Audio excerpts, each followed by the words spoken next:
20%, 60%. That is not 50%. Okay, correct చేసాను check చేసుకోవచ్చు. 15% ఇదేమో యాడ్ చేశారు.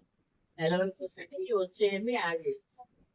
ఇది దీన్ని యాడ్ ఇవన్నీ ఏమో కట్ అయ్యి వచ్చాయి. ఎంత కట్ అవుతుంది? ఇందులో నుంచి కట్ అవుతుంది. కట్ అవుతుందని మైనస్ ఉంటుంది. దీని మీద 5%, దీని మీద గ్లాస్ మీద 10%, గ్లాస్ మీద 5%, గ్లాస్ మీద +6.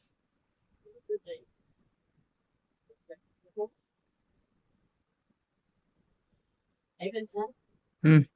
అర్థం తీసుకో వంట తీసాను గార్నిష్ చేస్తారే అలా గార్నిష్ చేయాలి. ఇలా సెలెక్ట్ చేసుకొని ఇక్కడ నాకు కావాలనుకో నాకు ఏం చేయాలి? వాటర్